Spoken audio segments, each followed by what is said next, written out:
إن الحمد لله جميعا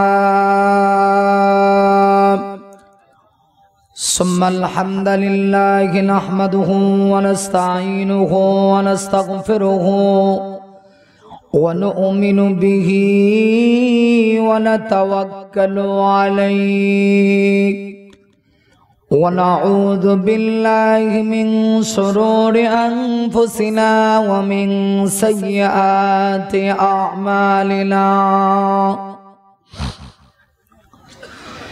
من يهده الله فلا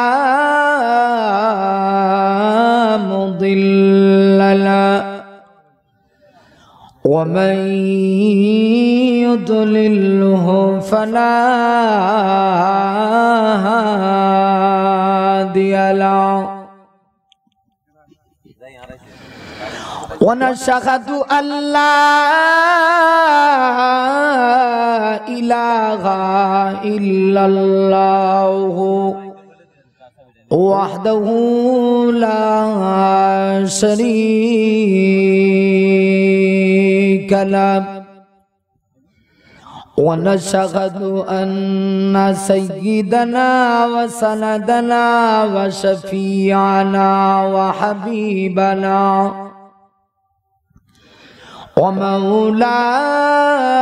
ومولانا محمدا عبده ورسوله الذي أرسله بالحق بشيرا ونذيرا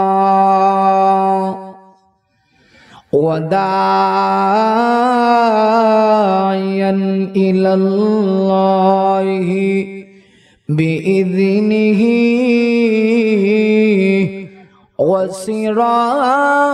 وسراجا منيرا أما بعد فقد قال الله تعالى في كلامه المجيد وفي فرقانه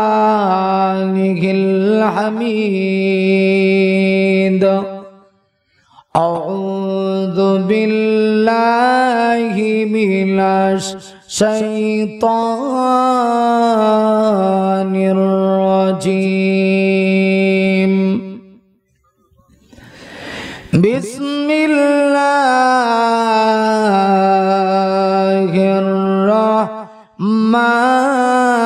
الرحمن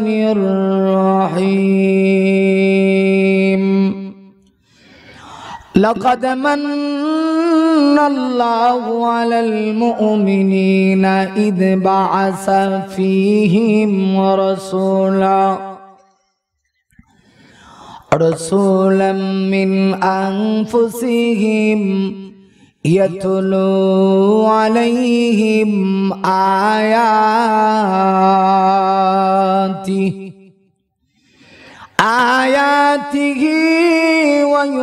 ويزكيهم ويعلمهم الكتاب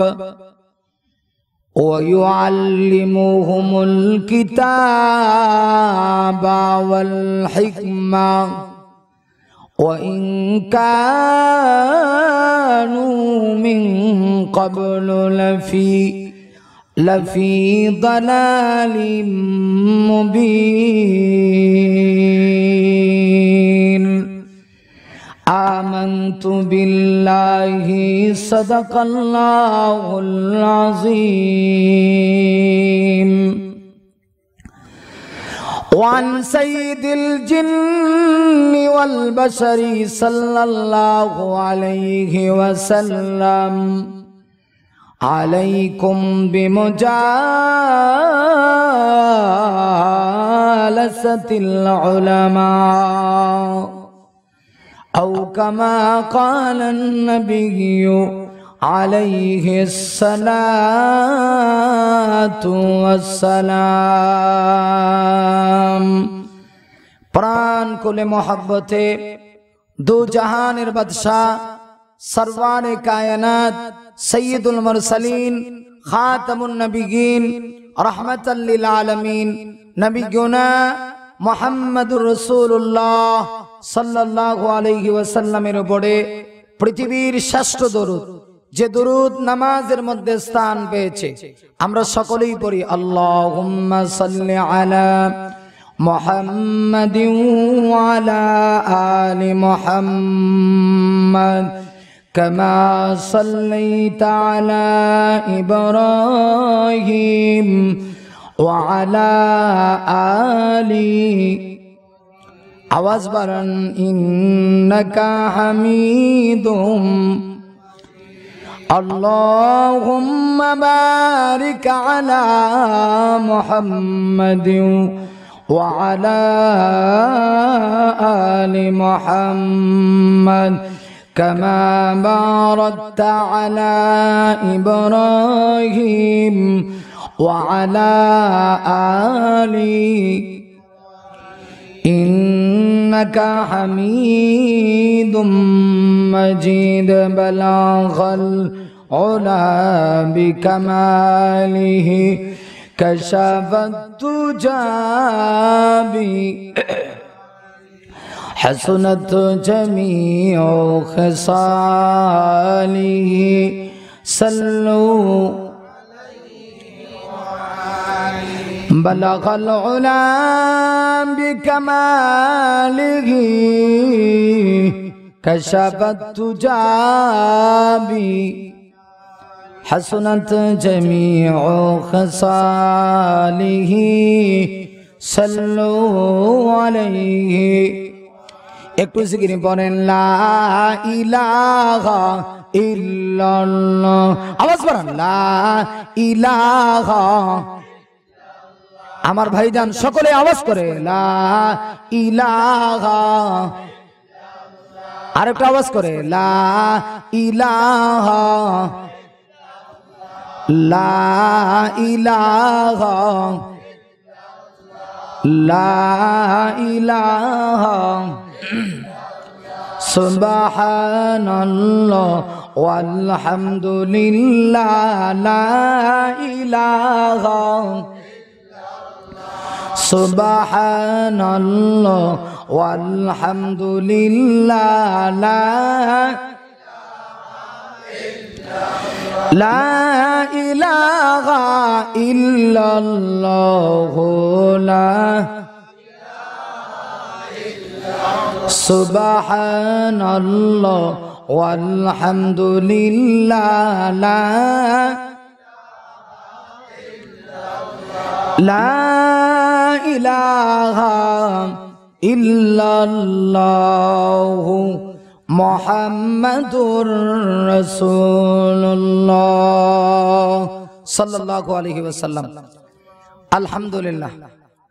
ঐতিহ্যবাহী নরসিংদী জেলার মনোহরদী থানাধীন অন্তর্গত তেলিকান্দা পশ্চিমপাড়া জামে মসজিদ কর্তৃক আয়োজিত 2 দিনব্যাপী ঐতিহাসিক ইসলামী মহাসম্মেলনের আজকের এই দ্বিতীয় রজনীর সমাপনী অধিবেশনের জনাবে সদর মোহতারাম দিগার হযরত উলামায়ে কারাম সম্মুখ প্রাণে সমবেত ইসলাম প্রিয় দ্বীনদরদী মুসলমান ভাইরা মাইকের আওয়াজ যত দূর পর্যন্ত গিয়া বসতেছে পর্দার অন্তরালের অবস্থানরত অত্যন্ত শ্রদ্ধেয় সম্মানিত মা ও বোনেরা, বিশেষ করে যুগে যুগে ইতিহাস পরিবর্তনকারী আমার সমবয়স্ক সম্মানিত যুবক ভাইরা, শ্রুতি বিশ্ব জগতের প্রতিপালক আহকামুল হাকিমিন মহান আল্লাহ রাব্বুল আলামিনের দরবারে অগণিত অসংখ্য শুকরিয়া আদায় করছি, যিনি অত্যন্ত দয়া করে মায়া করে ভালোবেসে রহমতি বরকতি মাগফিরাতি জান্নাতি টুকরা মজলিসের ভিতরে মহান মালিক আমাদের সকলকে আসার এবং বসার তৌফিক দান করেছেন। আসুন সেই মহান মুনিবের দরবারে হৃদয় অবনীত চিত্রে শ্রদ্ধাজনিত কণ্ঠে প্রাণ ভরে হৃদয়ের সবটুকুন আবেগ আর ভালোবাসা উজাড় করে দিয়ে অন্তরের অন্তঃস্থল থেকে কালেমাতুশ শুকর আদায় করি। সকলে জবান খুলে পড়ি আলহামদুলিল্লাহ।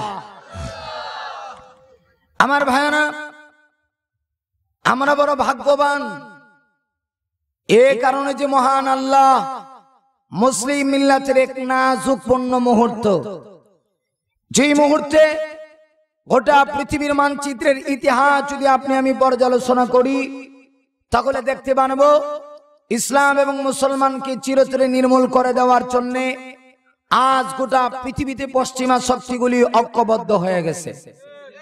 আরো জোরে কান। আপনারা সকলেই কি আমার কথা বুঝেন? তো বুঝে থাকলে একটু আওয়াজ দিবেন। আওয়াজ না দিলে বোঝা যাবে যে আপনারা কেউ আমার কথা বুঝতেছেন না। আমার ভাইরা, আজকে এমন এক টাইমে আপনি আমি এই জায়গায় সমবেত হয়েছি, যেই মুহূর্তে গোটা পৃথিবীর মানচিত্রের ইতিহাস পর্যালোচনা করলে দেখতে পারবো আজ ইসলাম এবং মুসলমানকে চিরতরে নির্মূল করে দেওয়ার জন্য জাতীয় এবং আন্তর্জাতিক ষড়যন্ত্র চলছে। কথা ঠিক না ঠিক?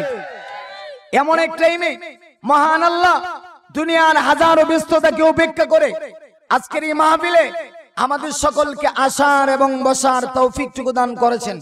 তাই আসুন মহান মালিকের দরবারে অন্তরের অন্তঃস্থল থেকে কালিমাতুশ শুকর আদায় করি। সকলে জবান খুলে পড়ি আলহামদুলিল্লাহ। আমার ভাইরা, আমি এই মুহূর্তে আপনাদের সামনে পবিত্র কোরআন কারীমের 114 খানা সূরার ভিতর থেকে একটা সূরা, যেই সূরার নাম সূরাতু আলে ইমরান। সূরা আলে ইমরানের ছোট্ট একখানা আয়াত কারিমা আপনাদের খেদমতে তেলাওয়াত করছি। এই আয়াত কারিমাটাকে সামনে রেখে, নবীজির হাদিসকে সামনে রেখে আপনাদের সামনে কিছু কথা উপস্থাপন করার চেষ্টা করব ইনশাআল্লাহ। আল্লাহ যেন আমাকে ইখলাসের নিয়তে কিছু কথা বলার আর আপনাদের সকলকে যেন আমলের নিয়তে কিছু কথা শোনার আল্লাহ যেন তৌফিক দান করেন। সকলে বলে আমিন। আপনার আমার কাছ থেকে যে মাসটা অতিবাহিত হচ্ছে, বলুন তো দেখি এই মাসের নামটা কি? রবিউল আউয়াল মাস। এটা আমাদের সকলের জানা দরকার। আফসোসের বিষয়, আজকে মুসলমান ইংরেজি মাসের হিসাব সকলেই জানে। একেবারে মূর্খ থেকে মূর্খ সাধারণ একজন মানুষ, তাকে যদি জিজ্ঞেস করা হয় ইংরেজি মাস যে মাসটা যাচ্ছে এই মাসটার নাম কি, সকলেই বলতে পারে। কথা কোন ঠিক কিনা? আবার আমরা বাঙালি জাতি, আমাদের মায়ের ভাষা কথা বলেন বাংলা, কিন্তু বাংলা কত তারিখ কোন মাস যাইতে আছে এই কথা যদি কোনো মানুষকে জিজ্ঞেস করা হয়, এখনই মনে করেন আপনি আমি যারা আছি অনেককে জিজ্ঞেস করলেও আমরা মনে হয় বাংলা তারিখটা সকলে বলতে পারবো না। অথচ আমাদের মায়ের ভাষা হলো বাংলা। বাংলা ভাষার জন্য আমাদের অনেক অবদান, অনেক ইতিহাস বাংলা ভাষার সঙ্গে জড়িত। আর আরবি ভাষা, এটা তো মুসলমানের যতগুলি গুরুত্বপূর্ণ বিষয়, মুসলমানের চাঁদের সম্পর্ক আরবি ভাষার সঙ্গে। কথা কোন ঠিক কিনা? মুসলমানের রমজান মাসে ইবাদত করে, রমজান মাসের সম্পর্ক আরবি মাসের সঙ্গে। আমরা তুই ঈদ পালন করি, এর সম্পর্ক আরবি ভাষার সঙ্গে। কিন্তু অনেক মুসলমান আছে আরবি কোন মাস অতিবাহিত হচ্ছে এই কথা বললে অনেকেই বলতে পারে না। এটা আমাদের জন্য বড় আফসোসের বিষয়। আমার ভাইরে, আমরা সব জানি, কিন্তু আরবি সম্পর্কে আমাদের কোনো দক্ষতা নাই, আমাদের জানা নাই। এই যে মাস আমাদের কাছ থেকে অতিবাহিত হচ্ছে, এই মাসটা হলো রবিউল আউয়াল মাস, যেই মাসে আপনার আমার নবী বিশ্ব নবী মুহাম্মদুর রাসূলুল্লাহ সাল্লাল্লাহু আলাইহি ওয়াসাল্লাম পৃথিবীতে শুভাগমন করেছিলেন। সুবহানাল্লাহ কইতেন না? আপনাদের এলাকায় মনে হয় সুবহানাল্লাহ কইলে টাকা পয়সা লাগে। একবার জোরে আওয়াজ করে কন না সুবহানাল্লাহ। এই রবিউল আউয়াল মাসে আল্লাহ নবী সরকারে দু আলম নবী বিশ্ব নবীজি পৃথিবীতে শুভাগমন করেছেন। এই মাসেই নবীজির মিলাদ হয়েছে। আবার এই রবিউল আউয়াল মাসেই আল্লাহর নবীজির ওফাত হয়েছে, আল্লাহর নবীজি দুনিয়া থেকে বিদায় নিয়েছে। এই মাসটা অনেক দামি মাস, যেই মাসে আল্লাহ তার দুস্তকে, তার হাবিবকে দুনিয়াতে প্রেরণ করেছেন। বিশ্ব নবীজি পৃথিবীতে আসা এটা আল্লাহর পক্ষ থেকে সবচেয়ে বড় দয়া, ঠিক না ঠিক? আর এটা বুঝেন তো, কমপক্ষে এতটুকু আওয়াজ দিয়ে বলেন, আল্লাহর রাসূল পৃথিবীতে আসা এটা মানব জাতির জন্য সবচেয়ে বড় দয়া, নিয়ামত। এটা কি আমার কথা না কোরআনের কথা? যে আয়াত কারিমা তেলাওয়াত করছি কোনো ভূমিকা নাই, ভূমিকা বিহীন সরাসরি আমি আয়াতের দিকে আমি আপনাদেরকে নিয়ে যেতে চাই।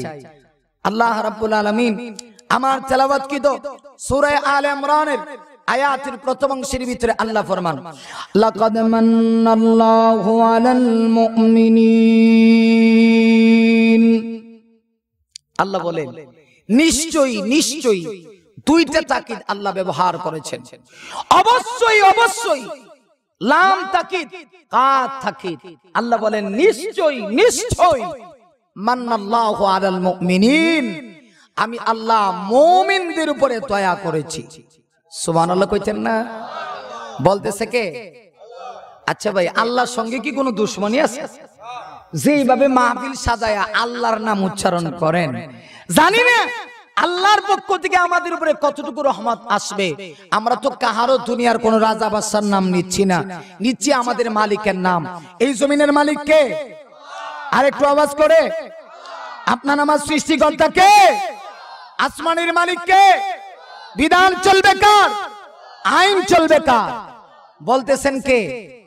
আল্লাহ বলতেছেন যে ও জগতের মানুষ, ও বিশ্ববাসী মুমিনেরা, অবশ্যই অবশ্যই আমি আল্লাহ মুমিনদের উপরে অনুগ্রহ করেছি, দয়া করেছি।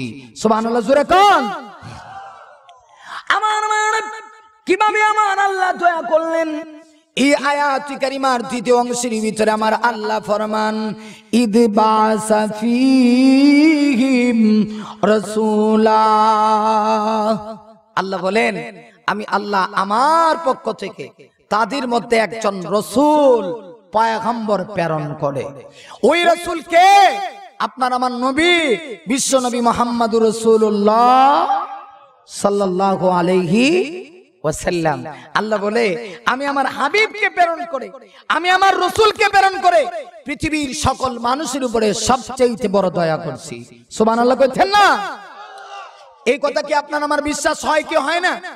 কথা বলেন। আল্লাহর রাসূল যদি পৃথিবীতে না আসতেন, নবীজি যদি পৃথিবীতে শুভাগমন না করতেন, তাহলে এই জগতের মানুষের কোনো পরিবর্তন হতো না। আল্লাহ তার হাবিবকে প্রেরণ করে জগতের মানুষের উপরে সবচেয়ে বড় দয়া আমার আল্লাহ করেছেন। সুবহানাল্লাহ জোরে কোন?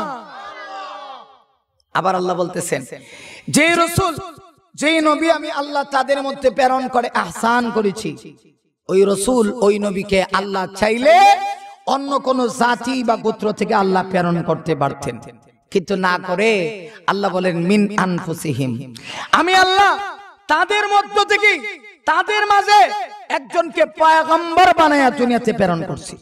সুবহানাল্লাহ কইতেন না? আমার ভাইরা, আল্লাহর হাবিব সাল্লাল্লাহু আলাইহি ওয়াসাল্লাম যদি অন্য কোন জাতি বা গোত্রের হতেন, তাহলে তিনি হয়তোবা আমাদের সমস্যা কি, আমাদের বিষয় তিনি উপলব্ধি করতে পারতেন না।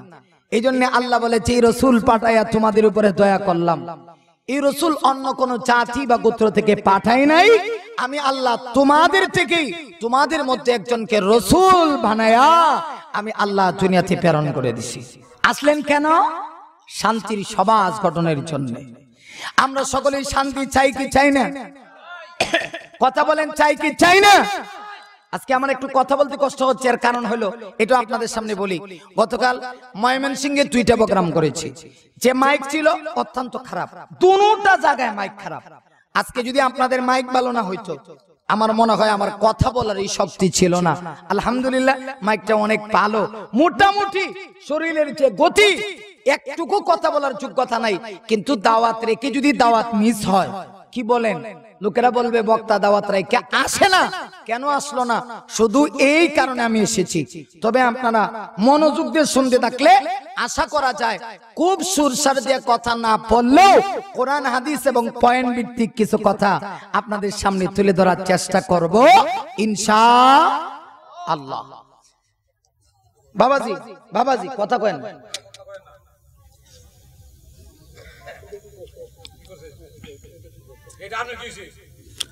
আমার বাইরে আলহামদুলিল্লাহ একটু জিকির করেন লা ইলাহা, কথা না বলি জিকির করেন লা ইলাহা লা ইলাহা লা ইলাহা লা ইলাহা লা ইলাহা সুবহানাল্লাহ ওয়ালহামদুলিল্লাহ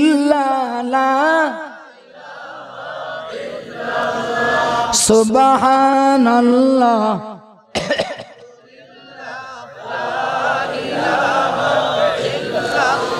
লা ইলাহা ইল্লাল্লাহু মুহাম্মাদুর রাসূলুল্লাহ। মুহতারাম হাজিরিন, আমি যে কথা বলেছিলাম আল্লাহর রাসূল পৃথিবীতে আসলেন, আল্লাহর পক্ষ থেকে আল্লাহ দুনিয়াতে দয়া করে প্রেরণ করলেন। নবী পৃথিবীতে আসলেন কেন? শান্তির সমাজ গঠনের জন্য। আমরা সকলেই শান্তি চাই কি চাই না? সকলেই বলতে হবে, আওয়াজ করে বলতে হবে, চাই কি চাই না? যারা ব্যবসায়ী তারা শান্তি চায়, যারা সাধারণ শ্রমজীবী তারাও শান্তি চায়, যারা ইমানদার ওরাও, যারা বেঈমান ওরাও, যারা ইহুদি এরাও, যারা খ্রিস্টান ওরাও। পৃথিবীর এমন কোন জাতি নাই, সকল জাতি এই কথায় একমত যে আমরা শান্তি চাই। কথা ঠিক না ঠিক? কিন্তু শান্তি চাইলে কি হবে? আজকে কিছু জাতি এমন বের হয়েছে যারা দেখা যায় গোটা পৃথিবীকে আজকে অশান্তির দামানলে জলে পড়ে সরকার করে দেওয়ার জন্য, মুসলিম উম্মাহকে চিরতরে উৎখাত করে দেওয়ার জন্য, মুসলমানকে চিহ্ন করে দেওয়ার জন্য আজকে নানানমুখী ষড়যন্ত্র চালাচ্ছে। ইহুদি এবং নাসারারা মায়ানমারে আজকে মুসলমানের উপর নির্যাতন চালাচ্ছে। কথা ঠিক না বেঠে? ওরা দাবি করে শান্তি চায়, কিন্তু শান্তি কিভাবে আসে? মানুষ হত্যা করার মাধ্যমে শান্তি আসে? কথা বলেন, মানুষ হত্যা করে শান্তি আসে? আজকে মুসলমানকে কিভাবে হত্যা করা হচ্ছে? নিজের মায়ের সামনে নিজের মেয়েকে আজকে ধর্ষণ করা হচ্ছে। কথাটা ঠিক না ঠিক? নিজের মায়ের সামনে নিজের মেয়েকে যদি ধর্ষণ করা হয়, কোন মা সেটা মেনে নিতে পারে? আর জোরে বলেন পারে? তাহলে ওরাও তো শান্তির দাবিদার, সকলেই শান্তি চায়। শান্তি কিভাবে আসে? শান্তি চায়া শান্তির জন্য শুধু মিছিল দিলে হবে না, শান্তিগঞ্জে গেলে তো শান্তি পাওয়া। শান্তি আসবে কিভাবে?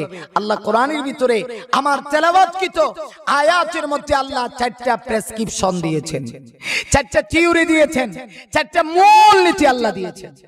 যেই 4 মূলনীতির মাধ্যমে আল্লাহর রাসূল গোটা পৃথিবীতে শান্তি প্রতিষ্ঠিত করেছিলেন। সুবহানাল্লাহ কইতেন না? কয়টা থিওরি? 4টা থিওরি, 4টা মূলনীতির মাধ্যমে। এটাই হলো আজকের আমার আলোচ্য বিষয়, আমার সাবজেক্ট। আমার আল্লাহ বিশ্বনবীকে শান্তির সমাজ গঠনের জন্য 4টা থিওরি দিলেন, 4টা মূলনীতি দিলেন। নবী গো, সমাজের ভিতরে যদি এই 4টা মূলনীতি আপনি বাস্তবায়ন করেন, অগণবী গোটা সমাজের ভিতরে শান্তি প্রতিষ্ঠিত হয়ে যাবে, এতে কোনো সন্দেহ নাই। আল্লাহ রাসূল তাই করলেন। নবী পৃথিবীতে আসার সময় যুগটা ছিল আইয়ামে জাহেলিয়াতের যুগ। ঐতিহাসিক এবং পৃথিবীর সকল মানুষ ঐক্যমত, ওই যুগটা ছিল হত্যার যুগ। মানুষ মানুষকে হত্যা করত, নিজের সন্তানকে মাটির ভিতরে পুঁতে রাখত, নিজের মেয়েকে জীবিত অবস্থায় নিজের হাত দিয়ে মাটি চাপা দিয়ে হত্যা করে ফেলত। আমার এমন একটা যুগ যুগকে পরিবর্তন করে দিয়া বিশ্বনবীজি 4টা থিওরির মাধ্যমে, 4টা প্রেসক্রিপশনের মাধ্যমে, 4টা মূলনীতির মাধ্যমে বিশ্বনবীজি এমন ভাবে সমাজটা পরিবর্তন করে দিলেন। এবার আল্লাহর রাসূলের জবান থেকে বের হয়ে গেছে খায়রুল কুরুনি করনি। আল্লাহর রাসূল বলেন আমার যুগটাই হলো সর্বকালের সর্বশ্রেষ্ঠ যুগ। আল্লাহর রাসূলের জবান থেকে বের হয়ে গেল, নবী আসলেন অশান্তির যুগে, জাহালাতের যুগে, বর্বরতার যুগে, যেই যুগে মানুষ মানুষকে হত্যা করতে দ্বিধা করত না। আজকে আমার ওই জাহালাতের যুগ আমাদের সমাজে রূপ ধারণ করেছে। মানুষ মানুষকে জীবিত অবস্থায় হত্যা করে, মায়ানমারে মুসলমানকে জীবিত অবস্থায় হত্যা করা হচ্ছে। ঠিক সেই মুহূর্তে আমি মনে করি গোটা পৃথিবীর মুসলমানকে ঐক্যবদ্ধ হওয়া দরকার। কোন মুসলিমকে হত্যা করলে আমরা মেনে নিতে পারি না, পারি না, পারি না। কথা ঠিক না? ঠিক।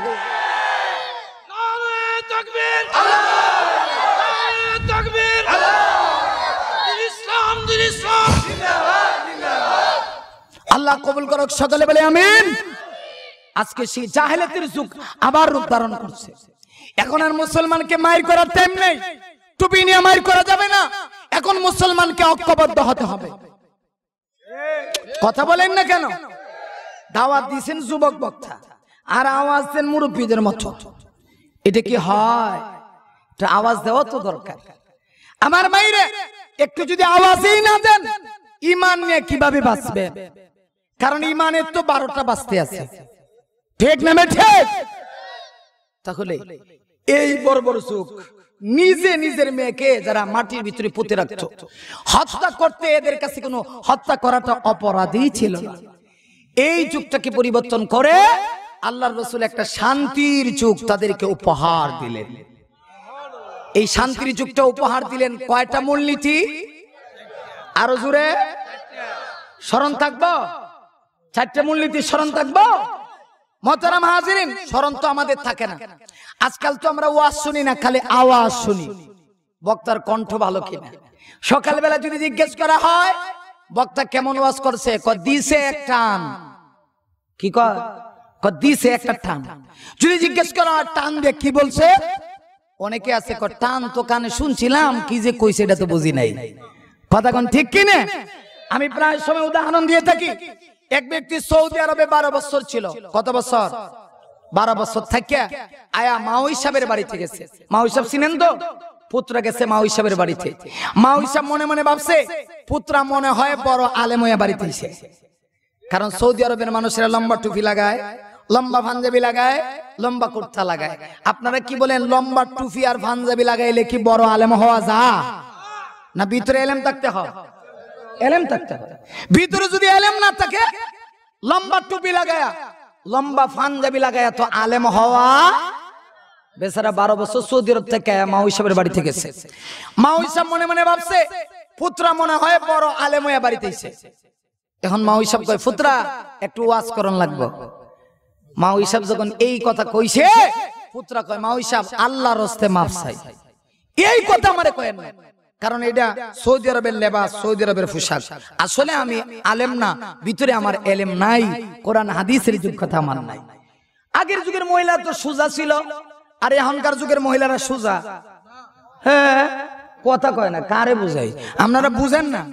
আমার না আওয়াজ নাই, আপনাদের কি আওয়াজ নাই নাকি? আগের যুগের মহিলারা কি সোজা? আগের যুগের মহিলারা সোজা ছিল না, আর এখনকার যুগের মহিলারা সোজা। হ্যাঁ, স্বামী যদি ফাঁকি জামা না দি তারে তারে গলা ছুরি চলে। জোরে কন না? এখনকার যুগের এমন সোজা, জিলাপির মতো, জিলাপির মতো সোজা। আর আগের যুগের মহিলারা আসলেই সোজা ছিল, আল্লাহ ওয়ালা ছিল। আমার মায়েরা খুব মনোযোগ দিয়ে শুনবেন, বাবাজিরা কেউ উঠা বসা করবেন না, খুব মনোযোগ দিয়ে শুনে। এই বেচারা কয় মাওই সাহেব আসলে আমার এলেম কালাম নাই। মহিলা সোজা মানুষ। মহিলা কয় তোমার চেহারায় কয় তোমার ভিতরে এলেম কালাম আছে। ওই শ্রেণী কারবার চেহারায় কয় তুমি বক্তা, তোমাকে বয়ান করতে হবে। এখন বেচারা কি বয়ান করব? একটু পরে বেচারা চিন্তা করে বের করলো, যদিও আমার এলেম কালাম নাই কিন্তু আমার কণ্ঠ ভালো আছে। আচ্ছা, কণ্ঠ যদি একজন মানুষের ভালো থাকে, কণ্ঠ দিয়ে যদি কিছু বলতে হয়, এলেম কালাম লাগে কি লাগে না? লাগে না? কোরআনে হাদিস নাই, শুধু শুধু কণ্ঠ দিয়ে কত কইব। এই বেচারা চিন্তা করে বের করছে, যদি আমার এলেম কালাম নাই, কণ্ঠ আছে, সৌদি আরব থেকে বিমান দিয়া কিভাবে এয়ারপোর্ট আইছিলাম, ওই শুনি কারবার। আচ্ছা কারে বুঝাই, বুঝেননি আমার কথা? বেচারা চিন্তা করে বের করছে সৌদি আরব থেকে বিমান দিয়ে এয়ারপোর্ট কিভাবে আইছে, বিমান এয়ারপোর্ট এসে কিভাবে ল্যান্ড করলো, সেখান থেকে বাড়িতে আসতে গিয়া রাস্তার এই পাশে ওই পাশে কি দেখলো আর না দেখলো কণ্ঠ দিয়ে বলবে। এখন বক্তা ওয়াজ করতে আছে, কইতাম নি? হ্যাঁ, একটু আওয়াজ বাড়ান না, কে বলবো? এখন বক্তা ওয়াজ করে, বিমান বন্দরে তেলামলাম গো মাই। যখন এটা কইয়া টান মারছে, সব মহিলারা কয় সুবহানাল্লাহ, সবাই কয় সুবহানাল্লাহ। সব মহিলারা যদিও সুবহানাল্লাহ কইছে, একজন মহিলা সুবহানাল্লাহ বলে নাই। ওই মহিলা কোরআন হাদিস সম্পর্কে পারদর্শী ছিল। আমাদের সমাজের ভিতরে অনেক দেখা যায় এরকম আছে, স্বামী জীবনে নামাজই পড়ে না, কিন্তু স্ত্রী তাহাজ্জুদ গোজার। জোরে কর না, আছে না? স্বামী নামাজই পড়ে না, স্ত্রী তাহাজ্জুদ গোজার, স্ত্রী আল্লাহওয়ালা, স্ত্রী আবেদা, স্ত্রী সালেহা, স্ত্রী কোরআন তেলাওয়াত করে, স্ত্রী ভালো আমল করে। এরকম হাজারো মায়ের জাতি জমিনে আছে, কথা ঠিক না বেঠে? যাদের কারণে আল্লাহ পৃথিবী টিকায় রাখছে। আমার ভাইরা, তো সব মহিলারা সুবহানাল্লাহ কইছে, একজন মহিলা সুবহানাল্লাহ কইছে না। এই মহিলাকে, ও মা বোনেরা, এই বক্তার ওয়াজ শুনে তো সুবহানাল্লাহ বলার কিছু পাই নাই। কারণ সুবহানাল্লাহ বলারও তো একটা জায়গা আছে, কথা কন না কে? আছে না? যে কোন জায়গায় সুবহানাল্লাহ কইলে হইব? নাউজুবিল্লাহ জায়গা যদি সুবহানাল্লাহ কয় হইবে নি? সুবহানাল্লাহ বলার একটা জায়গা আছে। তাহলে ওয়াজ বুঝতে হবে। আমরা তো আসলে ওয়াজ বুঝি না, এখন শুধু আওয়াজ বুঝি। আওয়াজ যত ভালো, বক্তার মান তত ভালো। কিন্তু বক্তা কি বলতেছে, কোরআনের কথা না হাদিসের কথা না নিজের মন গড়া কথা, এটা আমরা অনেক সময় উপলব্ধি করতে রাজি না। আমার ভাইরা বলছিলাম, আমরা সকলেই শান্তি চাই, অশান্তি থেকে বাঁচতে চাই। শান্তি কিভাবে আসবে? আল্লাহর রাসূল এই পৃথিবীতে শান্তির সমাজ কিভাবে গঠন করেছিলেন, চারটা থিওরি আল্লাহ দিয়েছে। ওগো নবী, এই চার থিওরি যদি সমাজে বাস্তবায়ন করেন, সমাজটা শান্তির সমাজ হবে। আমরাও যদি আমারও এই সমাজটাকে শান্তির সমাজে রূপান্তরিত করতে হয়, অবশ্যই আল্লাহর কোরআন থেকে প্রেসক্রিপশন গ্রহণ করতে হবে। কথা ঠিক না ঠিক? আল্লাহ বলেছেন, নবী গো, শান্তির সমাজ গঠনের জন্য আপনাকে চার থিওরি দিলাম। কইতাম নি? যে চারটা থিওরির মাধ্যমে আল্লাহর রাসূল পৃথিবীতে শান্তির মিশন কায়েম করেছেন। আমার মানে এই চারটা থিওরি কি? মহান আল্লাহ প্রথম নম্বরে বলেন, ইয়াতুলু আলাইহিম আয়াতি। আল্লাহ জানা দে, নবী গো, শান্তির সমাজ যদি আপনাকে গঠন করতে হয়, সমাজের ভিতরে চারটা জিনিস বাস্তবায়ন করবেন। এক নাম্বার, সমাজের মানুষগুলির সামনে আমি আল্লাহর দেওয়া বিধান পবিত্র কোরআন থেকে বেশি বেশি করে তেলাওয়াত করবেন। এটা হলো শান্তির সমাজ গঠনের প্রথম নাম্বারের প্রেসক্রিপশন। কোরআনের তেলাওয়াত সমাজে কম হবে না বেশি? আচ্ছা, একটা খোলাসা কথা, এত কঠিন কোন তাফসীর নিছি না, এই পরিবেশ নাই। কথা বলেন, গ্রামের মানুষ একেবারে সোজা সাজা কিছু ওয়াজ আপনারা শুনতে চান। এত কঠিন ভাষা দিলে অনেকে বুঝবেও না, এত কঠিন তাফসীর করলে অনেকে বুঝবেও না। এই জন্য সহজ একেবারে একটা বিষয় নিছি। আল্লাহ নবীকে শান্তির সমাজ গঠনের জন্য চারটা থিওরি দিলেন। এক নাম্বার, প্রথম নাম্বার হলো, শান্তির সমাজ গঠন করতে হলে সমাজে আপনার দায়িত্ব কোরআন থেকে তেলাওয়াত করবেন। কোরআন তেলাওয়াত যেই সমাজে হবে, এই সমাজে নিশ্চিত শান্তি আসবে, এতে কোনো সন্দেহ। আজকে দেখেন, আমাদের সমাজে একরকম কোরআন তেলাওয়াত বন্ধ হয়ে গেছে বললেই চলে। কথা কন? আগের যুগে আমরা দেখেছি, আমার বয়স কি বেশি হয়েছে নাকি? 80 বছর। কি গণ আপনারা? একেবারে টাটকা একজন যুবক, যৌবন কাল চাইতে আছে। ছোট্টবেলা আমি দেখেছি আমাদের ঘরে ঘরে, আমাদের অঞ্চলে প্রত্যেকটা গ্রামে গ্রামে ফজরের নামাজ পড়ে কোরআনের আওয়াজ বের হইতো। কিন্তু এখন বের হয়নি, এখন বের হয় সারেগামা ভাদানিসা। জোরে করেন। এখন আর কোরআন তেলাওয়াতের আওয়াজ আমাদের ঘর থেকে বের হয় না। আরে আশ্চর্যের ব্যাপার, দরকার। শুধু তা নয়, আমরা ছোট্টবেলা দেখেছি বাংলাদেশের প্রত্যেকটা ঘরে ঘরে ছোট্ট ছোট্ট ছেলেরা ফজরের নামাজ পড়ে মসজিদের মক্তবে যাইত। এখন মক্তবই বন্ধ হয়ে যাইতেছে। যাও যেখানে আছে সেখানে ছাত্র নাই, আর ছাত্র বাদ থাকবে কিভাবে? আজকে আমাদের সমাজে ইহুদি নাসারারা এমন কিছু জিনিস চালু করে দিছে, মক্তব বন্ধ করে দেওয়ার জন্য এদেশে কেজি স্কুল চালু করছে। 1 কেজি 1.5 কেজি কথা কান 1 KG 1.5 KG 3 KG 4 KG school চালু করে দিছে। আমি কেজি স্কুলগুলির বিপক্ষে বলছি না, আমার প্রশ্ন হলো কেজি স্কুলগুলি ফজরের নামাজ পড়ে কেন রুটিন দেয়? ওরা তো চাইলে 9টার সময় দিতে পারে। ছোট্ট ছেলেরা সকালবেলা মক্তবে যাবে, কোরআন শিখবে, এরপরে যাবে কিন্টার গার্ডেনে, কিন্তু রুটিন পরিবর্তন করে দিল ছেলেরা যেন কোরআনের তেলাওয়াত থেকে বঞ্চিত হয়। এটা হলো পশ্চিমাদের একটা ষড়যন্ত্র। কথা বলেন ঠিক না ঠিক? আরে এত ওয়াজ শুনতে হয় না, এটা কঠিন একটা বিষয় বলে দিলাম। আমাদের বুজুর্গানে আজম, আমাদের আল্লাহওয়ালারা আমাদেরকে সবক দিয়েছেন। আমাদের বাংলাদেশে একজন বুজুর্গ ছিলেন হযরত হাফিজ জুসুর রাহমাতুল্লাহি আলাইহি। নাম শুনছেন? বুঝলে বুঝেন, না বুঝলে নাই।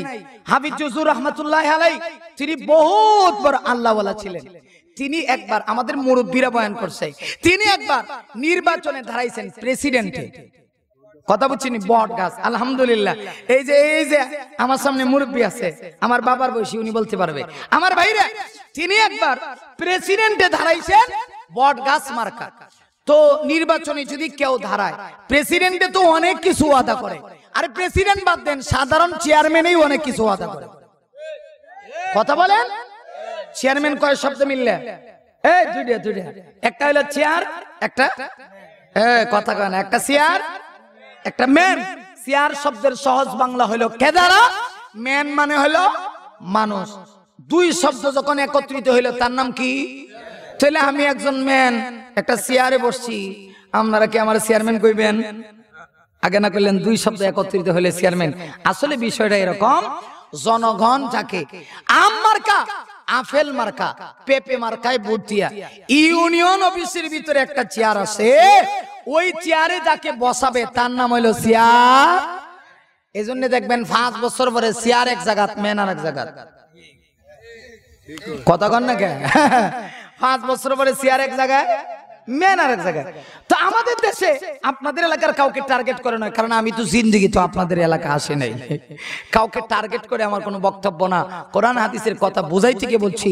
তো আমাদের দেশে সাধারণ একটা চেয়ারম্যানে যদি কেউ পদপ্রার্থী হয়, সে কত ওয়াদা করে, কথা কোন ঠিক কি না? কিন্তু নির্বাচন চলে গেলে কি সব ওয়াদা বাস্তবায়ন করে? কথা বলেন করে? কত কিছু কয়, আমি যদি চেয়ারম্যান হইতে পারি, এলাকার প্রত্যেকটা মানুষের ঘরে ঘরে একটা ঝাড়ু দিমু, জোরে কোন ঠিক কিনা? পরে দেখা যায় ঝাড়ু দিবে দূরের কথা, চেয়ারম্যান সাহেবের সামনে যাইতে টিকিট লাগে। কথা কন না? আর যিনি এমপি, ওনার প্রমোশন আরো কত বেশি, যিনি মন্ত্রী ওনার মর্যাদা আরো কত বেশি, আর যিনি প্রেসিডেন্ট ওনার মর্যাদা আরো কত বেশি। আল্লাহর ওলি হাফিজ জুসুর রাহমাতুল্লাহ আলাইহি নির্বাচনে দাঁড়াইছেন, প্রেসিডেন্টের নির্বাচনে। তো সাংবাদিকরা যারা প্রেসিডেন্ট পদপ্রার্থী, এদেরকে অনেক প্রশ্ন জিজ্ঞেস করতে হচ্ছে। একজনে জিজ্ঞাসে, আপনি যদি প্রেসিডেন্ট হন তাহলে কি করবেন? তিনি বলতেছে, আমি প্রেসিডেন্ট হইলে এই দেশের মানুষের সব অভাব দূর করে দিব, দারিদ্রতা দূর করে দিব, দেশের মানুষের অভাব অনটন থাকবে না, অশান্তি থাকবে না, আমি পারলে যা হ্যান হ্যান হ্যান আরো অনেক কিছু। হুজুর এখন ঠিক কিনা? হাফিজ জুসুর রাহমাতুল্লাহর কাছে আইছে, হুজুর আপনি যদি প্রেসিডেন্ট হন তাহলে আপনি কি দিবেন? সুবহানাল্লাহ কইতেন না? যে আলেম, তার কথার মধ্যে এলেমানা ভাব আছে কিনা? কথা কন না কে? আল্লাহর ওলি হাফিজ জুসুর রাহমাতুল্লাহ আলাইহি বললেন, আমি যদি প্রেসিডেন্ট হই, 58,000 বর্গ মাইলের এই দেশে প্রত্যেকটা এলাকায় এক একটা মক্তব চালু করব। মক্তব চালু করব। হুজুর আপনি মক্তব চালু করবেন কে? সব মানুষ প্রেসিডেন্ট হইলে এই দে সেই দে, অমুক দে থমুক দে, কিন্তু আপনার পরিকল্পনা ব্যতিক্রম। তিনি বললেন, দেখো গোটা বাংলাদেশে যদি একটা একটা করে মক্তব কায়েম হয়ে যায়, একটা একটা ছোট্ট মক্তব কায়েম হয়ে যায়, তাহলে পুরো বাংলাদেশের প্রত্যেকটা এলাকা ইসলামের আলোতে আলোকিত হয়ে যাবে। সূরা কোন আল্লাহু আকবার। কথাটা ঠিক না ঠিক? আজকে মক্তব বন্ধ করে দেওয়ার ষড়যন্ত্র চলতেছে। ইহুদি নাসরাদের এটা প্ল্যান প্রোগ্রাম। সোনার বাংলাদেশের মানুষ ইসলাম প্রিয়, কোরআন প্রিয়, কোরআন থেকে মানুষকে দূরে সরানোর কত ষড়যন্ত্র। আমার ভাইরা, আমি প্রায় সময় বক্তৃতা একটা কথা বলে থাকি, অসুবিধা হচ্ছে? কথাগুলি কারো নকলকৃত নয়, খুব মনোযোগ দিয়ে শুনতে হবে। আমি প্রায় সময় একটা কথা বলে থাকি, আমাদের বাংলাদেশের দিকে বিদেশিদের এত নজর কেন? আপনারা বলবেন হুজুর, আমাদের দেশে পানির নিচে সম্পদ আছে, পানির নিচে স্বর্ণ আছে, অথবা আরো অনেক সম্পদ বাংলাদেশে আছে, এটাই তো জবাব দিবেন। কিন্তু আমি সেটাই একমত নয়। আরে আপনার দেশে পানির নিচে স্বর্ণ আছে, মাটির নিচে সম্পদ আছে, বা ওই ইন্ডিয়া, ভারত, পাকিস্তানে নাই? কথা বলেন, আছে কিনা? এই ছোট্ট দেশের প্রতি নজর কেন? আসলে সম্পদের দিকে নজর নয়, বরং বিদেশিদের বাংলাদেশের প্রতি নজর। কারণ ওরা জানে এই দেশটা ছোট, কিন্তু এই দেশের মাটিতে হাজারো হাফেজদের জন্ম। কথা বলেন না কেন? এই দেশের মাটিতে হাজারো আলেম উলামার জন্ম। কথা কোন ঠিক কিনা? কিন্তু আশ্চর্যের বিষয়, আজকে আমাদের দেশে হাফেজদের কোনো সম্মান দেওয়া হয় না। আমাদের দেশে 3 সাকিব আছে। কথা কোন আসেনি? কয় সাকিব? 3 সাকিব। এক সাকিব হলো সাকিব আল হাসান, যে বিশ্ববিখ্যাত অলরাউন্ডার। ঠিক নেই? আপনারা যুগোপযোগী মানুষ, বোঝার কথা। বিশ্ববিখ্যাত অলরাউন্ডার সাকিব আল হাসান। সাকিব আল হাসান যখন খেলায় নামে শুধু হাকাহাকি, 6 আর ছক্কা। কথা কন নাকি? যদি বিদেশে কয়েকটা ছক্কা মারে আসতে পারে দর করে ওঠা, এবং এটা ভিডিও পুলিশটা সারা বিশ্বে প্রচার করে দেয়, সোনার ছেলে মা ছক্কা। কথা কন ঠিক কিনা? আর আমাদের দেশে আরেক সাকিব আছে, যে সাকিব খান। কথা কন নাকি? নাম মনে হয় আপনারা শুনছেন না, যে মাঠে নামলে শুধু মাকামাকি। হ্যাঁ, কথা কয় না? মাঠে নামলে, কথা বলেন, মাঠে নামলে মাখামাখি আরম্ভ হয়ে যায়। মাঠে নামলে আমাদের দেশের যুবকেরা তখন অনেক খুশি হয়। আরেক সাকিব আছে সোনার বাংলাদেশে, যার নাম হলো নাজমুস সাকিব, যে গোটা পৃথিবীতে 70 থেকে 80টা রাষ্ট্রের ভিতরে জাতীয় হিফজুল কোরআন প্রতিযোগিতায় বাংলাদেশের মান সে ধরে রেখেছে। 70টা রাষ্ট্রে কোরআনের প্রতিযোগিতায় 1 নাম্বার স্থান অধিকার করেছে। এটা আমাদের বাংলাদেশের সম্পদ, আমাদের বাংলাদেশের অহংকার। কিন্তু দুঃখজনক হলো সত্য, ওইগুলি আজকে মিডিয়াতে প্রচার করা হয় না। ঠিক না ঠিক? আচ্ছা ভাই, কথাগুলি কি যুগোপযোগী বলতেছি না, নাকি একেবারে দুর্বল কথা? একেবারে সময়ের প্রেক্ষাপটের উপরে কথাগুলি বলছি। আজকে ভালো খেললে মিডিয়ায় প্রচার হয়, ভালো গান গাইলে মিডিয়ায় প্রচার হয়, কিন্তু কোরআন প্রতিযোগিতায় যদি বাংলাদেশের ছেলে 1 নাম্বার হয়, তার নামটা মিডিয়াতে প্রচার করা হয় না। এতে বোঝা গেল এদেশে অনেক নামদারি মুসলমান আছে যারা ইহুদি নাসরাদের চাচাতো ভাই। আরো জোরে কোন ঠিক না ঠিক? আমার ভাইরা, এই জন্য বলছিলাম আফসোসের বিষয়, আজকের আমাদের সমাজে শান্তি কিভাবে আসে? শান্তির মিশন তো আমরা বাস্তবায়ন করতে চাই না। আমাদের কোরআন তেলাওয়াত আজকে বন্ধ হয়ে যাচ্ছে। বলুন তো দেখি, কোরআন তেলাওয়াত করলে সওয়াব হয় না গুনাহ হয়? আরো জোরে। আমার মান এই কথা আমার না, বিশ্বনবী রাহমাতুল লিল আলামিন এক হাদিসের ভিতরে নিজে বলেছেন, মান কারা হারফান মিন কিতাবিল্লাহ ফালাহু বিহি হাসানা ওয়াল হাসানাতু বিআশরি আমসালিহা লা আকুলু আলিফ লাম মিম হারফুন বাল আলিফুন হারফুন ওয়া লামুন হারফুন وميم حرف أو كما قال النبي عليه الصلاة والسلام। আল্লাহ রাসূল বলেন, আমাদের শুনো, কেউ যদি পবিত্র কোরআনের একটা হরফ বা একটা অক্ষর তেলাওয়াত করে, বিশ্বনবীজি বলেন ফালাহু বিহি হাসানা, এর পরিবর্তে আল্লাহ তার আমলনামায় একটা নেক আমল দান করে। এই একটা নেক আমল ওয়াল হাসানাতু হাসানাতু বিআশরি আমসালিহা 10টা নেক আমলের সমান হয়। অর্থাৎ কেউ যদি কোরআনের এক অক্ষর তেলাওয়াত করে মহান আল্লাহ তার আমলনামায় 10টা নেকি লিখে দেয়। এমন কি আল্লাহ রাসূল বলে লা কুল আলিফ লাম মিম হারফুন, ও আমার উম্মতেরা আমি কথা বলি না আলিফ লাম মিম এক হরফ, বরং আল্লাহর রাসূল বলেন বাল আলিফুন হরফুন, আলিফ হলো এক হরফ, ও লামুন হরফুন, লাম হলো আরেক হরফ, ও মিমুন হরফুন, মিম হলো আরেক হরফ।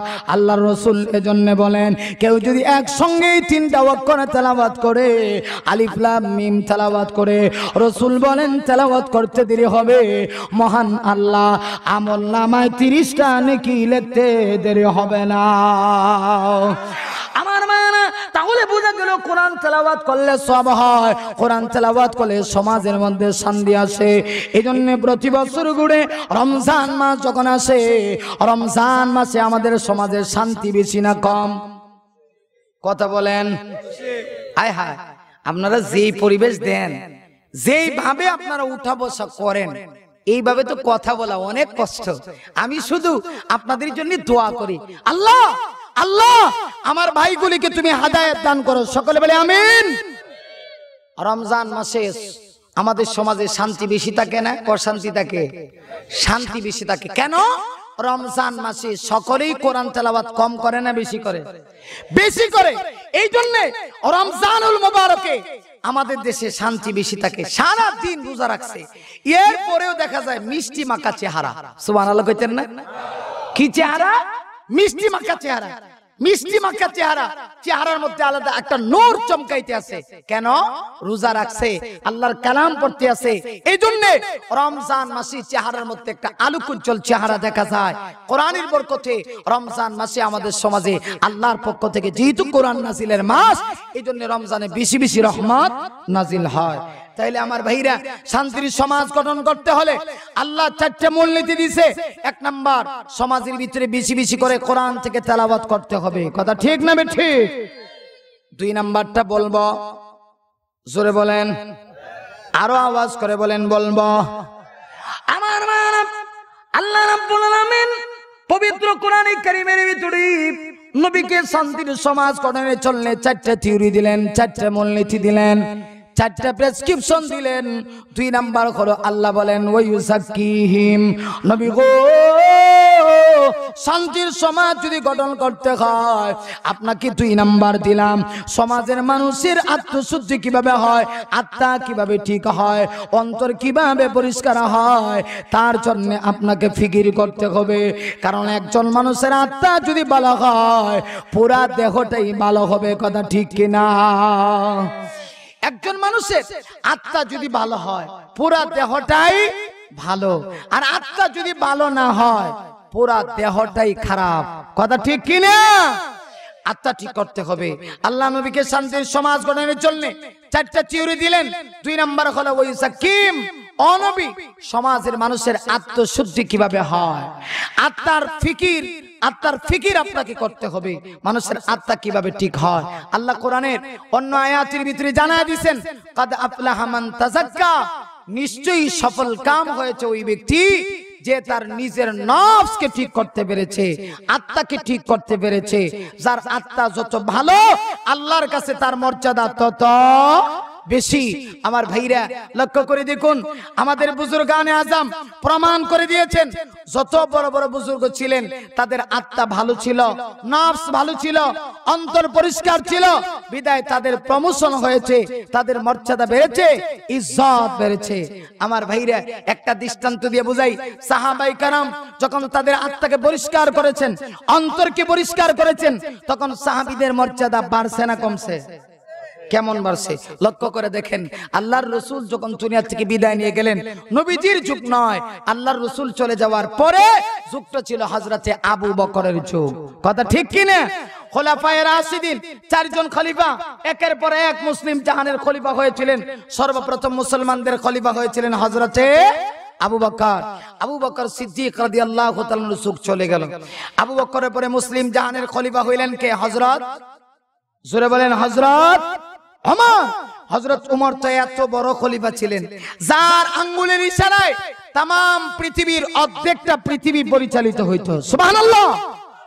तमाम পৃথিবী অর্ধেকটা পৃথিবী হযরত ওমরের আঙ্গুলের ইশারায় পরিচালিত হইতো। ওমরের যুগ চলতে আছে। হযরত আলী রাদিয়াল্লাহু তাআলা তখন বলেন ওমরের যুগ চলতে আছে। হযরত ওমরের শাসন আমলে ওমরের যুগে হযরত আলী বলেন আমি রাতের আঁধারে ঘুমিয়ে পড়লাম। আলী বলেন ঘুমানোর পরে আমি স্বপ্ন দেখতে আছি। স্বপ্ন দেখতেছেন হযরত আলী ওমরের যুগে। আচ্ছা আমি আপনাদের কাছে একটা জিনিস জানতে চাই, বলুন তো দেখি সাধারণ মানুষের স্বপ্ন আর সাহাবীদের স্বপ্ন কি এক সমান? কথা বলেন। এইজন্য আমরা কিতাবের মধ্যে পড়েছি স্বপ্ন হলো তিন প্রকার। কয় প্রকার? এক প্রকারের স্বপ্ন আছে যেটা কাল্পনিক, কল্পনা। রাত্রি বেলা ঘুমাইছে, কল্পনায় স্বপ্ন দেখতে আছে টাকার বস্তার ভিতরে হাত ঢুকাইছে, দেখে না? কথা বলেন দেখে না? কিন্তু সকালে ঘুম থেকে উঠতে দেখে এটা টাকার বস্তা না, ফারা খাতার সিফা। সূরা কোন ঠিক কি না? এটা হলো কাল্পনিক স্বপ্ন। দ্বিতীয় আরেক প্রকার স্বপ্ন আছে যেটা মিস্টার ইবলিসে দেখায়, শয়তানে। নজ দেশের বড় হুজুর মা তার ছেলেকে বলেছে বাবা বিছানায় ঘুমিয়ে পড়ো, সাবধান প্রস্রাব করবা না।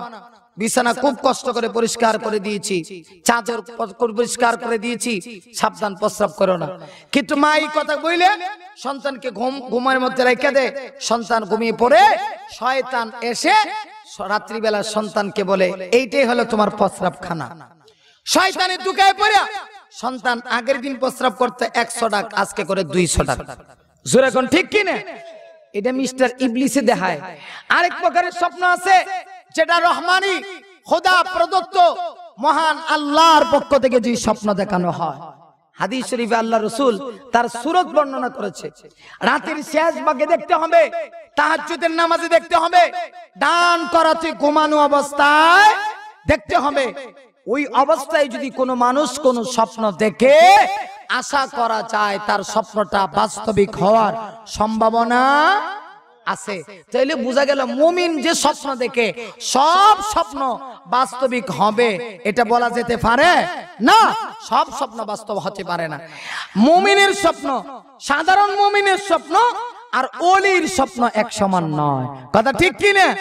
ওলিদের স্বপ্ন আর সাহাবীদের স্বপ্ন এক সমান নয়। সাহাবীদের স্বপ্ন আর পয়গম্বরদের স্বপ্ন কখনোই এক সমান। মুসলিম জাহানের খলিফা হযরত ওমরের যুগ চলতে আছে। স্বপ্ন দেখতেছেন কে? হযরতে আলী রাদিয়াল্লাহু তাআলা আনহু। আলী রাদিয়াল্লাহু তাআলা আনহু ফরমান আমি রাত্রিবেলা স্বপ্নে দেখতেছি এক ব্যক্তি আল্লাহর রাসূলের দরবারে কিছু খেজুর হাদিয়া নিয়ে আসছে। সুবহানাল্লাহ কইছেন না? আচ্ছা একটু জবাব দেন তো দেখি, খেজুর খাইতে কি তিতা লাগে? হ্যাঁ, আপনাদের মুখের আওয়াজে লাগে যে আপনাদের মধ্যে মনে খেজুর খাইতে তিতা লাগে। খেজুর খাইতে মিষ্টি লাগে। তাও আরবের খেজুর কত মজা। সুবহানাল্লাহ কইতেন না? রমজান মাসে দেখবেন ইফতারির টাইমে কত আইটেম আমাদের সামনে দেওয়া হয়। সকল আইটেমের চাইতে খেজুরের আইটেমটার মধ্যে যেন আলাদা একটা তৃপ্তি পাওয়া যায়। সবকিছু খাইলেন, খেজুর নাই, রমজান মাসে বোঝা যায় যে অসম্পূর্ণ রয়ে গেল। কথা ঠিক কি না? আমার মায়েরা লক্ষ্য করে দেখুন, হযরত আলী বলেন ওমরের যুগ চলতে আছে। রাতের বেলা আমি স্বপ্ন দেখতেছি, হঠাৎ করে তাকায় দেখি আল্লাহর রাসূলের দরবারে এক ব্যক্তি কিছু খেজুর হাদিয়া নিয়ে আসছে। খেজুর হাদিয়া নিয়ে আইসা আল্লাহর রাসূলের দরবারে বলে ইয়া রাসূলুল্লাহ, ইয়া হাবিবাল্লাহ, নবী গো, ওই যে সামনে দেখা যায় একটা বাগান, ওই খেজুরের বাগানের মালিকটা হইলাম আমি। ওগো নবী, নেন আমার বাগানের পহেলা গাছের কিছু খেজুর আপনাকে হাদিয়া করলাম। নবী গো, ওই খেজুরগুলো আপনি নিজে খান আর সাহাবীদের ভিতরে আপনি বন্টন করে দেন। হযরত আলী বলেন আমি স্বপ্নে দেখতে আছি সঙ্গে সঙ্গে আল্লাহর রাসূল খেজুরগুলি বন্টন করে দিতে আছে। আলী ডাক দিয়া বলেন আমি তাকায় দেখি বিশ্ব নবীজি কাউকে 4টা খেজুর দেয়, কাউকে 3টা খেজুর দেয়, কাউকে 2টা খেজুর দেয়। সকলের শেষে আমি আলীর পালা। আমি তাকায় দেখি নবী যখন আমার কাছে আসলেন আমি আলীকে শুধুমাত্র কেবলমাত্র একটা খেজুর হাদিয়া করলেন।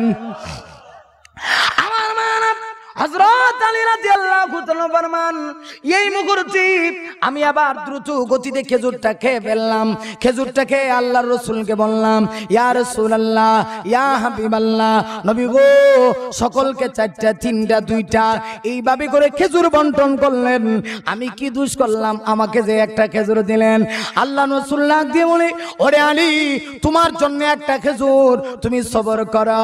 আমি নবী বললাম, কিয়ামতের মাঠে সবরকারীর সঙ্গে মহান আল্লাহ রয়েছে। আলী, তুমি সবর করো, কারো চারটা, কারো তিনটা, কারো দুইটা, কিন্তু তোমার জন্য একটা। তুমি সবর করো, সবরকারীর সঙ্গে কে আছে? কথা বলেন কে? হযরত আলী বলেন, এবার আমার স্বপ্ন শেষ হয়ে গেল। যুগ কার চলতেছে? কথা কয় না, কার যুগ? হযরত ওমরের শাসন আমল চলতে আছে। হযরত আলী বলেন, এবার রাত্রিবেলা আমার স্বপ্ন ভেঙে গেছে, ফজরের আজান হয়ে গেছে, মসজিদে নববীর মধ্যে আমি চলে গেলাম। আমার হযরত আলী বলেন, ফজরের আজান হয়ে গেছে, ফজরের আজান দেওয়ার সঙ্গে সঙ্গে মসজিদে নববীর মধ্যে আমি চলে গেলাম। সমস্ত সাহাবায়ে কেরাম মসজিদে নববীর মধ্যে চলে গেল। হযরত ওমরের ইমামতিতে নামাজ আদায় করবে। যেমনি ভাবে আল্লাহর নবী, বিশ্ব নবী দুনিয়াতে বেঁচে থাকতে নবীজি ইমামতি করতেন, সাহাবীরা আল্লাহর রাসূলের পিছনে দাঁড়ায় দাঁড়ায় নবীজির পিছনে নামাজ আদায় করত। নবীকে যেইভাবে আনুগত্যতা করত, ঠিক তদ্রুম ভাবে হযরত ওমরের শাসন আমল, ফজরের নামাজ চলতেছে, সমস্ত সাহাবীরা ওমরের পিছনে দাঁড়ায় দাঁড়ায় নামাজ পড়তেছে। নামাজ শেষ হয়ে গেল। হযরত ওমর আল্লাহর রাসূলের বাস্তব নমুনা। নবীজি রকম ভাবে ফজরের নামাজ পড়ে সাহাবীদেরকে নিয়ে বসতেন, হযরত ওমরও সাহাবীদেরকে নিয়ে বসলেন। হযরত ওমর রাদিয়াল্লাহু তাআলা এবার সাহাবীদেরকে নিয়ে বসলেন। হযরত আলী ডাক দিয়ে বলেন, বসার পরে আমি তাকায় দেখতেছি, রাত্রি বেলা যা স্বপ্ন দেখছিলাম হুবহু তা বাস্তবিক হতে আরম্ভ হয়ে গেছে। হযরত আলী বলেন, নামাজ শেষ, হযরত ওমর বসা। একজন ব্যক্তি ওমরের দরবারে এসে কিছু খেজুর হাদিয়া পেশ করেছে। হুজুর, আপনি না মুসলিম জাহানের খলিফা ওমর, আপনার জন্য এই খেজুরগুলি হাদিয়া। তবে শুধু আপনি একা খাবেন তা না, আপনার সাহাবীদের ভিতরে আপনি খেজুরগুলি একটু বন্টন করে দিবেন। মুসলিম জাহানের খলিফা হযরত ওমরের সঙ্গে সঙ্গে সাহাবীদেরকে সিরিয়াল করে বসাইলেন। সিরিয়াল করে বসাইয়া হযরত ওমর এবার খেজুর বন্টন করতে আরম্ভ করে দিলেন। আমার মুসলিম জাহানের খলিফা হযরত ওমর সিরিয়াল করে বন্টন করে। হযরত আলী ডাক দিয়ে বলেন, আমি অবাক দৃষ্টিতে অবলোকন করতেছিলাম, অপেক্ষমান ছিলাম। আমি দেখতে চাই রাসূল যেইভাবে খেজুর বন্টন করেছে হযরত আলী ওইভাবে বন্টন করে, হযরত ওমর ওইভাবে বন্টন করে কিনা। আলী বলেন, আমি তাকায় দেখতেছি নবীজি রাত্রির বেলা তাকে দুইটা দেয়, ওমরও তাকে দুইটা দেয়। আরো জোরে কান, আরো জোরে কন না। রাত্রিবেলা আল্লাহর রাসূলের সাহাবী, আল্লাহর রাসূল যাকে দুইটা দেয়, হযরত ওমরও তাকে দুইটা দেয়। নবী যাকে চারটা দিয়েছে, ওমরও তাকে চারটা দেয়। আমার হযরত আলী বলেন, আমি নিশ্চিত গভীর রাতে আমি স্বপ্ন দেখেছি রাসূল আমাকে একটা দিয়েছে। আমি অবাক দৃষ্টিতে অবলোকন করতেছিলাম, দেখি আমার কাছে আসলে পরে হযরত ওমর আমাকে কয়টা খেজুর দেয়। হযরত আলী বলেন, ওমরের পালা যখন আমার কাছে আসলো, আমি তাকায় দেখি হযরত ওমর আমার কাছে আসার পরে একটা খেজুর আমাকে হাদিয়া করেছে। হযরত আলী সঙ্গে সঙ্গে মুখের ভিতরে খেজুরটাকে হযরত ওমরকে জিজ্ঞাসা করে, আরে ওমর, আমি কি দোষ করলাম? কাউকে চারটা দিলেন, কাউকে তিনটা দিলেন, কাউকে দুইটা দিলেন, কিন্তু আমি আলীর ভাগ্যে কেন একটা জুটল? আমার এমনিতে হযরত ওমর জবাব দিয়া কয়, আলী রে, রাত্রিবেলা কি স্বপ্ন দেখো নাই যেখানে আল্লাহর রাসূল তোমাকে একটা দিয়েছে? আমি ওমর বেয়াদবি করে সেই জায়গায় তোমাকে কিভাবে বাড়ায় দেব? চিন্তা করে দেখেন, আত্মসত্যি কাকে বলে? অন্তর ভালো হইলে প্রমোশন কিভাবে হয়। স্বপ্ন দেখেছে আলী, খবর হইছে কার? ওমরের। স্বপ্ন দেখেছে আলী, খবর হইছে কার? ওমরের। কেন হইল? আত্মা পরিষ্কার ছিল, অন্তর পরিষ্কার ছিল। মানুষের আত্মা যখন পরিষ্কার হয়, অন্তর যখন পরিষ্কার হয়, তার মর্যাদা কমে না বাড়ে? আরো জোরে বলেন, কমে না বাড়ে? এই জন্য আমাদের আত্মা পরিষ্কার করতে হবে। আল্লাহ নবীকে জানায় দিছে, নবী গো শান্তির সমাজ গঠনের জন্য আমি আপনাকে 4টা থিওরি দিলাম, 4টা প্রেসক্রিপশন দিলাম, 4টা মূলনীতি দিলাম। 2 নাম্বার প্রেসক্রিপশন, 2 নাম্বার মূলনীতি হলো সমাজের মানুষগুলির আত্মা কিভাবে ঠিক হয় তার জন্য আপনাকে ফিকির করতে হবে। আজকে আমাদের সমাজে হক্কানি কিছু উলামায়ে কেরাম যারা মানুষের আত্মা কিভাবে ঠিক হয় এর জন্য ফিকির করতেছেন। কথা ঠিক না ঠিক? কারণ আত্মা ভালো হতে হবে। আত্মা ভালো না হইলে আল্লাহর কাছে ওই মানুষটার কোনো দাম। মানুষের আত্মা যত পরিষ্কার, হযরত বেলাল হাবশী রাদিয়াল্লাহু তাআলা আনহু, আমার ভাইরে, ওনার আত্মা ভালো ছিল। লোকটা কি সুন্দর ছিল? কথা বলেন। লোকটা ছিল কালো, লোকটা ছিল কুসরি, দেখতে ভালো ছিল না, নাক মোড়া, নাকের স্যান্ডেস মোড়া। কিন্তু আল্লাহ রাসূল বলেছে, ও বেলাল, আমি যখন মেরাজে গেছি সেখানে গিয়াও হাদিসে পাওয়া যায় আল্লাহ রাসূল বলেন তোমার খরমের আওয়াজ আমি মেরাজে গিয়া শুনতে পাইছি। তাহলে হযরত বেলাল হাবশীর দাম কেন বাড়ছে? আত্মাটা ভালো ছিল, অন্তরটা পরিষ্কার ছিল। এজন্য আমাদের অন্তর পরিষ্কার করার ফিকির করতে হবে, আত্মাকে ঠিক করতে হবে। আত্মাকে যদি ঠিক করতে পারি অবশ্যই আল্লাহর তৈরি জান্নাত আমাদের জন্য অবধারিত। এটাও আমার না, আল্লাহ সূরা ফাজরের শেষ আয়াতের দিকে ফরমান, ইয়া আইয়াতুহান নাফসুল মুতমাইন্না ইরজিই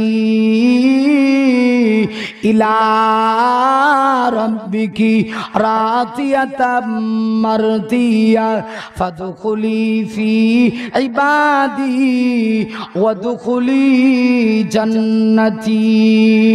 আমার আল্লাহ বলে, ইয়া আইয়াতুহান নাফসুল মুতমাইন্না, হে পবিত্র আত্মাওয়ালারা, হে পরিষ্কার আত্মাওয়ালারা, ইরজিই ইলা রাব্বিকি রাদিয়াতাম মারদিয়া, তোমরা ফিরে আসো তোমাদের রবের পরম সন্তুষ্টি অর্জনের দিকে। রব কিভাবে খুশি হয় তার দিকে তোমরা ফিরে আসো। রব কিভাবে খুশি হবে, রবকে খুশি করতে হলে কি করতে হবে? মহান আল্লাহ বলে, ফাদখুলি ফি ইবাদি, অতএব তোমরা প্রবেশ করো আমার ইবাদতের মধ্যে। ও আল্লাহর গোলাম, তুমি আল্লাহর ইবাদতে মশগুল হও, আল্লাহর ইবাদতের ভিতরে তোমাকে নিমজ্জিত করে ফেলো। যদি নফসকে ঠিক করে আল্লাহর দিকে ফিরে এসে আল্লাহর ইবাদতের ভিতরে দাখিল হতে পারো, জীবনের সর্বক্ষেত্রে মহান মালিকের গোলামির মধ্যে তোমাকে নিমজ্জিত করতে পারো। মহান আল্লাহ বলে, অপেক্ষা করো ওয়াদখুলি জান্নাতি, আমি আল্লাহ আমার তৈরি জান্নাতের ভিতরে আমি আল্লাহ তোমাকে মেহমানদারি করব। যাদেরকে জান্নাতে মেহমানদারি করবে, এই কথা কি আমার না কোরআনের? কথা বলেন না, আরো জোরে আওয়াজ করে বলেন, আমার না কোরআনের? আমার না। এই জন্য আমার আল্লাহ নবীকে শান্তির সমাজ গঠনের জন্য 4টা প্রেসক্রিপশন দিলেন, 4টা থিওরি দিলেন। 1 নাম্বার, বেশি থেকে বেশি করে কোরআনের তেলাওয়াত। 2 নাম্বার, মানুষের আত্মশুদ্ধি কিভাবে হয়, আত্মা কিভাবে ঠিক হয় তার জন্য ফিকিরি করতে হবে। 3 নাম্বারে আমার আল্লাহ বলে, নবী গো শান্তির সমাজ গঠন করার জন্য 3 নাম্বার থিওরি হলো, 3 নাম্বার মূলনীতি হলো ইউআল্লিমুহুমুল কিতাব, সমাজের মানুষগুলোকে কোরআনের শিক্ষায় শিক্ষিত করতে হবে। ঠিক কিনা? কিসের শিক্ষায়? কোরআনের শিক্ষায়। আজকে আমাদের সমাজে কোরআনের শিক্ষা আছে? জোরে বলেন, আছে? বরং যারা কোরআনের শিক্ষা দেয়, যারা কোরআনের দ্বারক বাহক, যে সমস্ত প্রতিষ্ঠানগুলিতে কোরআনের শিক্ষা দেওয়া হয়, আজকে সেই সমস্ত প্রতিষ্ঠানগুলিকে জঙ্গির কারখানা বলা হয়। কথা ঠিক না ঠিক? যারা কোরআনের শিক্ষা দেয় এদেরকে কি বলে? জঙ্গিবাদী। কথা কোন ঠিক কি না? হুজুরদেরকে জঙ্গিবাদী বলে, হুজুরদেরকে মৌলবাদী বলে। হুজুররা কোরআনের শিক্ষা দেয়, এদেরকে জঙ্গিবাদী বলে। মাদ্রাসায় কোরআনের শিক্ষা দেওয়া হয়, মাদ্রাসার প্রতিষ্ঠানগুলিকে বলা হয় জঙ্গিবাদীর কারখানা। আমি আপনাদের কাছে জানতে চাই, বাংলাদেশে কোন একটা মাদ্রাসায় কি জঙ্গিবাদীর ট্রেনিং দেওয়া হয়, জঙ্গিবাদীর শিক্ষা দেওয়া হয়? বরং তারা কোরআনের খেদমত করে যাচ্ছেন। আজকে যারা কোরআনের খেদমত করে তাদের কোনো দাম নাই। আল্লাহ বলে, নবী গো শান্তির সমাজ গঠনের জন্য আমি আল্লাহ আপনাকে 4টা থিওরি দিলাম, 4টা প্রেসক্রিপশন দিলাম। 3 নাম্বার, ইউআল্লিমুহুমুল কিতাব, কোরআনের শিক্ষা দিতে হবে। একজন মানুষ প্রকৃত মানুষ হতে হলে কোরআনের শিক্ষা থাকতে হবে। আপনি বলতে পারেন, হুজুর বৈজ্ঞানিক হইলে কি সে প্রকৃত মানুষ নয়? আমি বলবো না। আমার ভাইরে, সে বৈজ্ঞানিক হয়ে যদি আল্লাহকে না চিনে, আপনারা কি বলেন সে কি প্রকৃত মানুষ হতে পারবে? বৈজ্ঞানিক, অনেক বৈজ্ঞানিক আছে, বিজ্ঞান আবিষ্কার করেছে, হেলিকপ্টার আবিষ্কার করেছে, তথ্য প্রযুক্তির যুগে ইন্টারনেট, ওয়েবসাইট আবিষ্কার করেছে, এত কিছু আবিষ্কার করার পরেও তার ব্রেইনে আল্লাহ ঢুকে না। সে কয় দেয়ার ইজ নো গড, আল্লাহ বলতে কিছু নাই। আপনারা কি বলেন?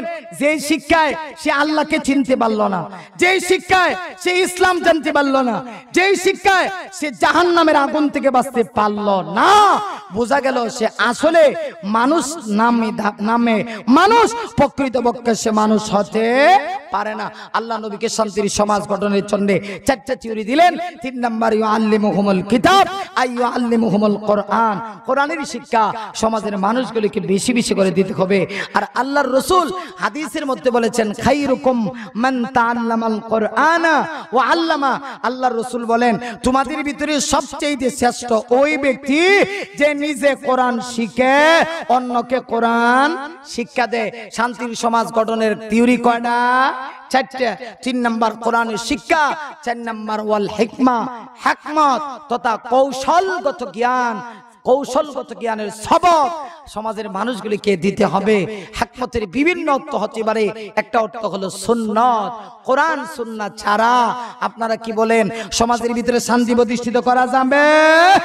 আল্লাহ তাআলা মুখতাসার এই কথাগুলির উপরে আমাদের সকলকে আমল করে 4টা থিওরি সমাজের ভিতরে বাস্তবায়ন করে শান্তির সমাজ গঠন করার আল্লাহ যেন তৌফিক দান করেন। আমিন। ওয়া আখিরু দাওয়ানা আনিল হামদুলিল্লাহি রাব্বিল আলামিন।